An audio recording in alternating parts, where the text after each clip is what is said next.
Good morning. John with Jonathan went great. I'm happy to those who came.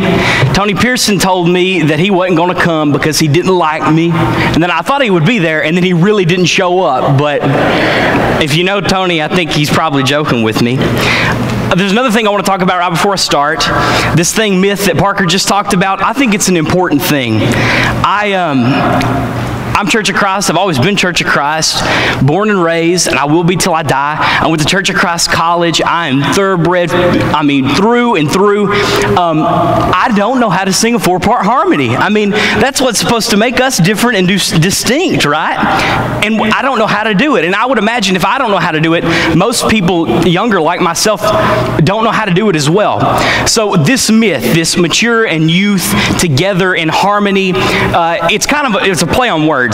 Myth because it doesn't happen, right? The older folks and the younger folks don't get together and do anything. Well, we want to say here at Valley View, that definitely happens. We want to know you. The youth wants to know you. We're inviting you, not just the pairs and spares, but all older people. Please, anybody that wants to come to this, because we want the opportunity to know you better, right? Also, together in harmony. Harmony as in we're going to sing. We're going to sing harmony because we want to have that flavor. You know, we've done things here before where we've invited everybody out to come along new songs. We in the youth want to know the older songs. We want to learn these things. This makes us distinct. It gives us a flair. It gives us a flavor. We don't know how. So please, what we're offering is please come teach us and spend time with us. And then after we learn these songs and we sing songs, we're going to go and we're going to spend time together. And we're going to interview you. And we want to get to know you. And on top of that, we're going to eat. And the church is going to pay for that food. So please, if you don't have any other reason, come eat our food. That would be great. In Baltimore, Maryland, in 1978, 2 boys named Wes Moore was born. One grew up and became a Rhodes Scholar, an author, and a paratrooper. The other, Wes Moore, grew up and killed a police sergeant. He was arrested and he spent his life in a 6 by 8 foot prison cell. But both were born at the same place, at the same time, around the same area, in the very same city. In December of 2000, the Baltimore Sun newspaper wrote an article on the successful Wes Moore. They talked about how he had been successful through humble beginnings. He had seen his father pass away tragically to an illness while he was very young, 3 to 5 years old. He watched him pass away. And his mother had to raise him and his 2 sisters as a single mother, and that was very hard on her. But she raised her son and her 2 daughters, and she noticed that boy begin to act a lot like boys do sometimes. He was very rambunctious at school. He started not doing what he was supposed to. And then things at school led to things at home and in the neighborhood. And she said she wasn't going to have it. So she pumped all of her assets, a lot of her money, into sending that boy to military school. And even though he tried to run away 5 times, he began to see, no, I have some value here. And he began to grow, and he grew up to become that Rhodes Scholar, very intelligent, very well and successful, all from that small, troubled area place that he had come from. And on the very same day that they wrote that in the newspaper, there was another article, a series of articles actually, on this other Wes Moore. The other Wes Moore had killed a police sergeant. He had grew up in a very similar situation to the successful Wes Moore. He had a father who passed away while he was young. He was raised by a single mother. He had gone through difficult situations. And the Wes Moore, he wanted to find his namesake, the one who was successful. He said, I've got to find him. So he went to his jail and he met with him and he began to do some research on what happened. Why is he here? And this is what he said. The chilling truth is, his story could have been mine, but the tragedy is that my story could and should have been his. He went on to write a book where he challenges the mindset of people and also the mindset of our nation to offer opportunities to all people, equally fair everywhere. The book is called The Other Wes Moore. And while I haven't read that book, I have heard about it. Don't make fun of me. I totally heard about it from Oprah. Not the Oprah show, but Oprah does these things. They're called, I can't remember what they're called, soul sessions. And it's a whole lot like a TED Talk. If you know what a TED Talk is, it's a whole lot like that. Well, he got up to speak and give his account of what happened. And it was then that I learned about him. Wes Moore's story is insane. He had the same name, the same year of birth, the same city, the same area in a large city, similar situations in life, articles in the newspaper with the same name on the exact same day, and their lives had entirely different results. There are too many questions for it possibly of had a book written on the subject. Like, I am not a bright man, but I think I could have put those dots together, okay? It's not that hard. The truth of the matter is, this kind of thing happens all the time. Maybe you went to high school with someone and you saw their siblings react to situations totally different ways and behaved in different situations in different ways. I know in high school, maybe you had a friend that you saw that you found a lot of things in common with. Like, let's say you went to work with them and you both had to work at McDonald's because your mama said, listen, boy, you ain't getting your car paid for and you ain't getting your gas paid for, and we're not going to pay for your insurance unless you put in some money yourself. So you go work at McDonald's and you have that friend there who's in this very same situation as you. And then you get on Facebook and you look them up years and years later, and they've ended up really successful. But they ain't gone to rehab like I have, and you wonder, how in the world could we have come from such similar situations and that happening? And then there's a situation where there's a boy whose father was an alcoholic, and he had a twin, and they had watched their father drink his life away. And one of those boys grows up to never touch the bottle once in his life, and the other one grows up to be a complete alcoholic. And we wonder, why? Why does that happen? How could two twins who saw their father do this end up in entirely different reasons? And you ask them why, and what do they say? They would say, it's because my father was an alcoholic. And two kids watched their father do this, and it ended up with entirely different lifestyles in the process. The good thing is, we're not the first people who've wondered, how in the world does that kind of thing happen? I want you to open up your scriptures to James chapter 1. James chapter 1. Today, we're going to look at two Christians who live in the same place at the same time and understand things differently and receive totally different results because of it. And even though the Christians lived a long time ago, the reality of the matter is that it happens today. In this very church, I've worked with teenagers. I've seen them do it. I've seen myself do it. We act differently in the exact same situation. Every scripture we look at today will be interviewing these two men who view things in entirely different lights and get different results from it. James chapter 1, verses 2 through 6. And then I also want you to look down at James chapter 12, verses 12 through 15. So I'm going to start at 2 through 6, then I'm going to skip to 12 through 15. Count it all joys, my brothers, when you meet trials of various kinds. For you know the testing of your faith produces steadfastness. And let steadfastness have its full effect, that you may be perfect and complete, lacking in nothing. If any of you lacks wisdom, let him ask God, who gives generously to all, without reproach, and it will be given to him. But let him who asks in faith, with no doubting. For the one who doubts is like a wave of the sea that is driven and tossed by the wind. Skip down to verse 12. Blessed is the man, this man who remains steadfast, who does this under trial. For when he has stood the test, he will receive the crown of life, which God has promised to those who love him. Let no one say when he is tempted, the other man, I am being tempted by God. For when God cannot be tempted with evil, and he himself tempts no one. But each person is tempted when he is lured and enticed by his own desire. And then desire, when it is conceived, gives birth to sin. And sin, when it is fully grown, brings forth death. James is writing to Christians who know him well. He's been ministering to them his entire life, and this book is probably his last message to them. But out of all of the church that he's visited, he can't write them in one go, so he writes one letter that kind of seems vague at sometimes, and he sends it out to that one church, and they all pass it around in and among themselves. He starts this final note with a comparison between two Christians, one that remains steadfast and one who puts blame on his situation on God. Now, these guys probably aren't real men, but the situation he's talking about is applicable to all of the churches that he's been ministering to. I tell you what it'll be like. My last Sunday here, I'm going to preach a sermon and a half, and it's going to be about all the problems that this church has, because I know when I leave, you can't, what are you going to do, fire me? No. So I'm going to let you have it. You better believe. Now, it's going to be hard for me, and it might seem vague sometimes. I'm going to try to wrap a whole year in 25 to 30 minutes. Of your problems? I don't think so. Okay, well, imagine James doing that. I'm just kidding. We don't have that many problems.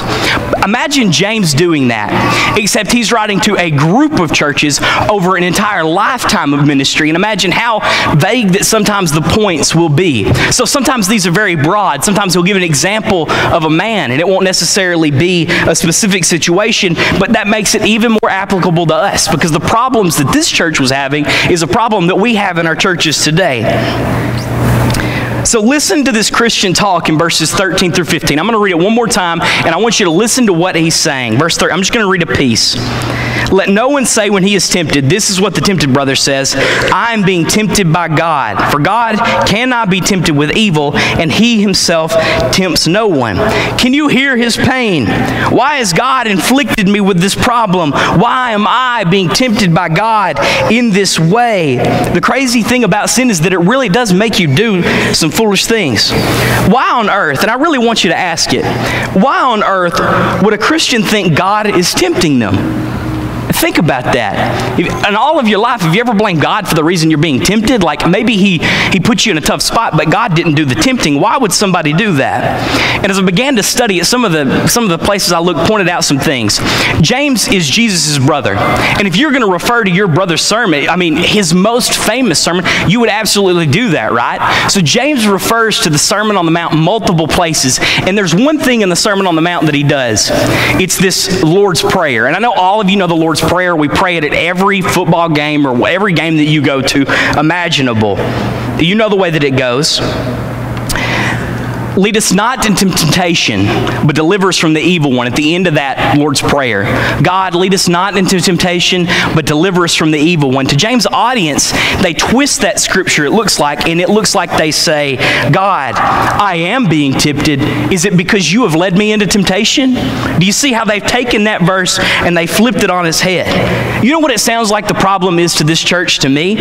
It sounds like they have twisted and warped their understanding of who God is. That he's somebody who's waiting on the clouds, looking for the opportunity to put you to the test or smite you or tempt you so that you will fail. And in the text from verses 13 through 15, you can see this Christian testing the intent of God. What is his purpose in doing this? This view of God has reoriented this guy's entire understanding of a situation. Rather than fighting his temptation, he turns around and he points the blame for God. He starts blaming anyone and anything or any place that he can on anybody other than himself. And James' reply to that isn't the way temptation or trial works. It ain't the way it works. You have no one to blame but you for the situation you're in. For the things that you're fighting, they're in your own head. And blaming them on God isn't going to get you anywhere. Now that's a deep thought. The temptation that you are in, you are there yourself. And we like to say about sin, well, Satan's tempting me.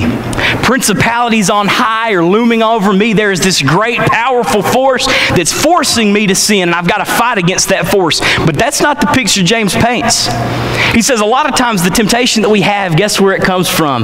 It's in your own head. It's because you're mulling over that thought and you're thinking about it, and you want to put that blame on anybody other than God, but it's right here in your own head. Spencer told me, he said, Jonathan, I know I don't need anyone to help me trip up other than myself. And you know what? It's true. I can do evil all by myself, and I don't need Satan's help to help me do it. But when we do, we blame it on anybody or anything. And sometimes, like for these Christians, they blame it on God. And as crazy as it sounds that someone would blame God for the place that they're in, it still happens. Last week at camp, I told a story about a boy who had a lazy eye. And I tell these stories because they match perfectly. Essentially, what I do is make them up. But it illustrates the point that I want to say. You should know that these are made up stories, okay? A lot of them are. Not Wes Moore, but the one that I told last week, well, that was totally a made up story. Except there is a little truth to every story. I totally have a lazy eye, so that part was true. Like, I don't know if you can see, my right eye doesn't move to the right. And even though, another thing, I totally got voted prettiest eyes my senior year in Who's Who. That was me. I got voted prettiest eyes. How cruel are high school kids, right? Except if you know me, I thought it was hilarious. I even wanted to be cross-eyed in my senior picture, but the photographer wouldn't let me. She said, you will regret this the rest of your life. Do not do. I wished I would have. So I that would have been a good illustration to pull up. Even though I didn't blatantly blame God like, God, you've given me this eye, I did do things in the back of my mind that weren't right and were doing exactly that. I remember one time in middle school, my little girlfriend, I was, 12, 13 years old. She was best friends with the most popular girl in class. And everybody had a crush on her, myself included. And she said to my girlfriend, you know, your boyfriend's really cute, except that he's got that eye. And buddy, that drug me down. And it made me think, I'm a 12-year-old kid, and it made me think, well, that's great. Where would I have been if I didn't have this eye? Why do I have this thing anyway? And even though it was never a blatant, God, why did you do this to me? It was like, why? Why do I have this problem right now? Sorry, it's a long illustration. The entire world isn't going to change its mind and believe in God. But even if the world did, it is going to blame God for the fault and the temptations that they put themselves through. They are going, even if they believe, to find a way to put the blame on Him. And you can hear it murmured in our society. I was born this way is a thing that we hear a lot. And don't get me wrong, I think that it's right that there are certain things that you have a disposition to. Just like that person who saw his father drink alcohol every day, and because of that, he found it really tempting to do that. But for that guy, he better not let his lips touch the bottle, because his disposition is that. I think that that's the same everywhere that you go. But to blame that on somebody else so that you don't have to admit the fault that you have, that's wrong. These folks are letting their situation control them in the place that they're in. Maybe not out loud with their actions, but with the things that they do. I want you to look at verses 9 through 11. And as I read this, I want you to think, what in the world does that have to do with anything else that you said this morning? Like Jonathan is so scatterbrained. Read 9 through 11 and think, what does it have to do with everything that's around it? Let the lowly brother boast in his exaltation, and the rich in his humiliation, because like a flower of the grass he will pass away. For the sun rises with its scorching heat and withers the grass. Its flower fails and its beauty perishes. So also will the rich man fade away in the midst of his pursuit. When Spencer wrote in the bulletin that I had wrestled with this text, buddy, I wrestled with this text. And for me, this doesn't make sense. Like, this was what I wrestled with. I said, it makes sense that a poor man should rejoice when he is exalted. It makes zero sense for a rich man to rejoice when he is humbled. And furthermore, what does that have to do with steadfastness on either side of this? Why does James just leave his topic and go somewhere else? In this situation, James is comparing two Christians again. Just like we saw with the steadfastness and the brother who blames God, we see somebody blaming God for their situation. And this time, instead of them ending at the same or starting at the same spot like Wes Moore does, these two Christians have started at polar opposites. You've got the poor Christian who begins his life poor and works his way. At the end of his life, he is exalted. And you've got the rich brother who starts his life great, and at the end of his life, he has fallen and he is humbled. That is the point of the psalm. There's one thing that remains constant. The exalted one, the poor brother, has no one to place his trust in, no one to place his blame on anybody other than himself. He places his trust in God. But the rich Christian says he trusts God and is really actively filling his bank account for the event that God doesn't provide in his situation. And it doesn't mean that I think that providing for yourself and accumulating some wealth isn't wrong. And then when the trial comes, if he doesn't use this opportunity to grow and to become closer to God, he will end up burnt up just like that money that he has been stashing away the whole time anyway. Do you see the problem there? He isn't really placing his hope in God. He's really blaming him. That lack of trust, that blaming of God, isn't what's intended for our life. Scripture teaches that there's another man, a man who places his hope in God and has a different outlook when he faces problems. I want you to look with me to James chapter 1, verses 2 through 6. James chapter 1, verses 2 through 6, and I want us to meet the steadfast man. Count it all joy, my brothers, when you meet trials of various kinds, for you know that the testing of your faith produces steadfastness. And let steadfastness have its full effect, that you may be perfect and complete, lacking in nothing. If any of you lacks wisdom, let him ask God, who gives generously to all without reproach, and it will be given to him. But let him who asks in faith with no doubting, for the one who doubts is like a wave of the sea that is driven and tossed by the wind. This Christian faces problems with joy. That's a crazy idea. It's like seeing the storm cloud on the horizon. Instead of getting ready to grin and bear it, they say, I'm ready for the opportunity. And if they do, what difference is it going to make? The world wants to tell us to look for deliverance in things, in our own wisdom, in any resources that we can scrape together. The world tells us that when our temptations come our way, that our reaction should be to blame anybody but ourselves for the problem. But Scripture teaches that a change in view and a different mindset has the power to change everything for you. When we see a cloud storm approaching, we should be excited because this means we have an opportunity for growth. The reason we should view testing in this way is because it is through testing that we grow. I was talking with a member of the church here this week, and I asked him, how in the world does it make sense that we should look forward to a testing? And he said, you know what? I think that there's a reason a lot of people just work until they die and don't retire. And it's because a lot of times when people retire, bad things happen to them. I know my own father, he's 60 years old, and I don't know if he'll ever retire because he's afraid that he will be in poor health if he doesn't. He'll sit around and won't accomplish anything. But other people, they retire and they've got to do so much that they don't know how they had any time to accomplish anything prior, right? The point is we're supposed to have something, some sort of trial, something that is making us grow. Even in our older age, we should have that. This Greek word for trial or temptation, they are the exact same words. That means a translator has to choose carefully on which word that he will use in our English language. Do you want to know the difference between the words? It's only the place that they come from. God uses a trial to grow us, and temptation is from Satan or from within our own selves that have the intent of making us fail. But on either side of the temptation or the testing, it produces very similar fruit. Our outlook on things makes a difference. Like Wes Moore, how he could have laid down and quit when he went to military school. And as a matter of fact, he did 5 times. He quit. But then he began to see that he had value, and he went and he grew from that situation. He became a man who was better than he ever was when he went in on the other side. Football teams, Paul Wallace is a guy from Alabama is going to talk about football. You better believe it. They're the best illustrations.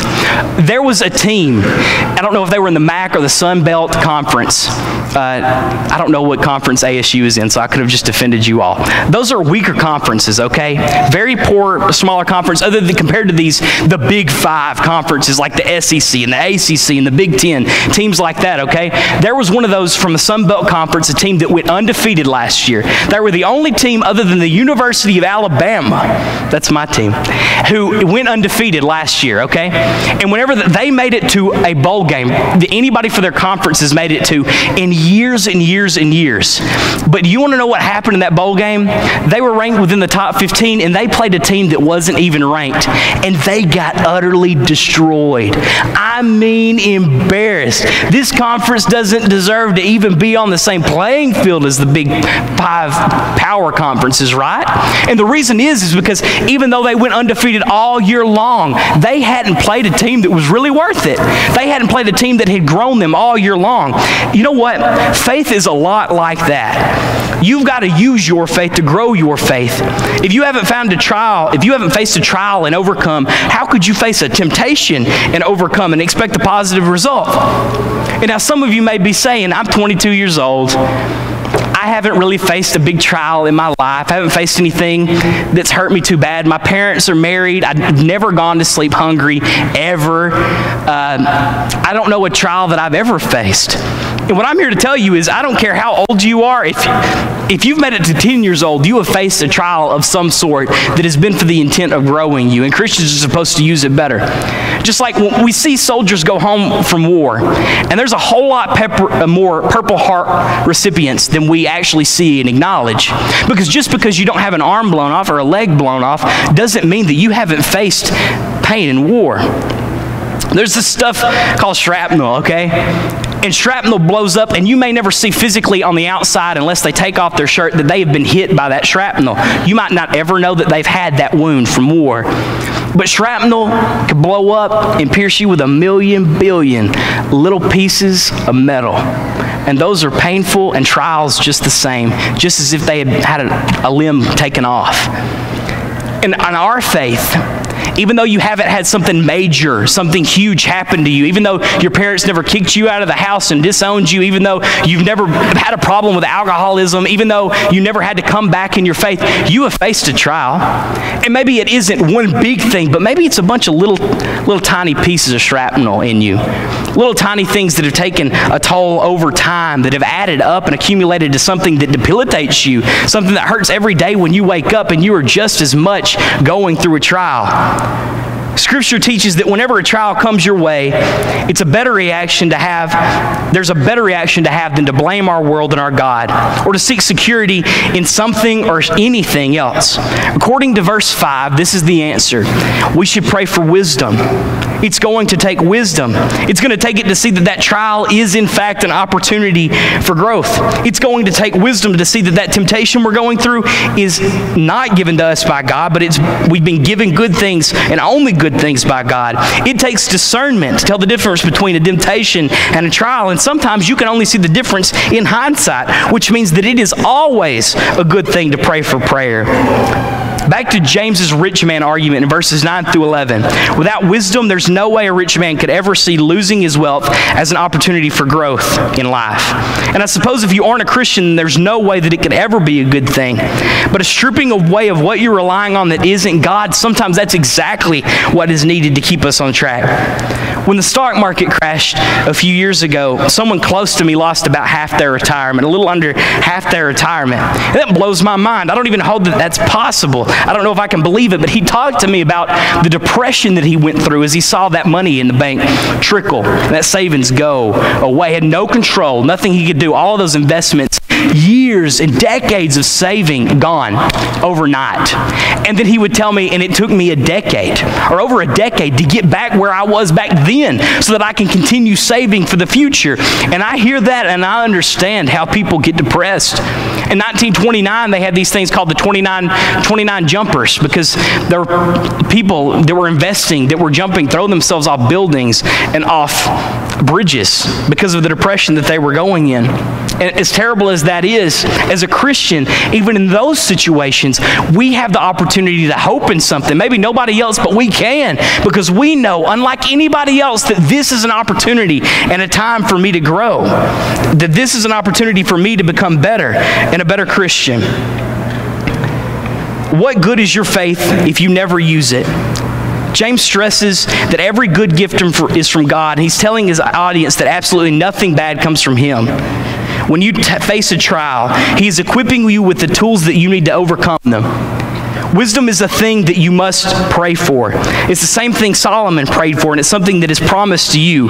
There are certain things that you can pray for and that you know will come true and that will happen 100% of the times. And one of those things is wisdom. And it makes me wonder, does it take praying for wisdom to produce wisdom in you, or does it take a wise man to pray for wisdom? Think about that. Be wise and pray for wisdom, because without it, you will seek security in any place other than God, and then you'll blame Him for your downfall. God uses these trials, no matter where they come from, to produce perseverance in you. James says to let it have its full effect so that you can become mature and complete. Sitting here today are people who have gone through trials and have come through on the other side.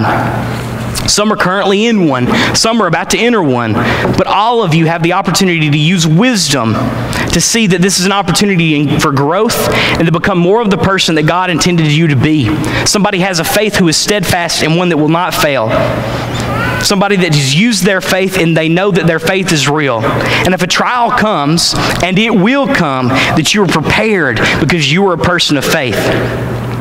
That boy from the beginning, Wes, took his rough situation and used it as an opportunity for growth. When found the similarities between him and the other boy, he saw an opportunity for growth and wrote a book that challenged the world to change. When a trial comes your way, use it to grow rather than to blame. Use wisdom to produce steadfastness of your faith in your life. How have you done on this? Have you seen yourself fail? Do you wish that you could become better? I wish to see all of you use wisdom to grow in your faith and to produce steadfastness and a faith in your life. And if you feel like you've fallen short, then why don't you come up here and get a prayer from me so that we can help you and hold you accountable and to help watch you grow. And if there's a struggle that you've gone through that you think separates you and you have a reason to be upset, and you probably do, then why don't you talk with one of us, because somebody here has gone through something similar and we want to talk to you. Somebody, please get a prayer. Come forward as we stand and as we sing.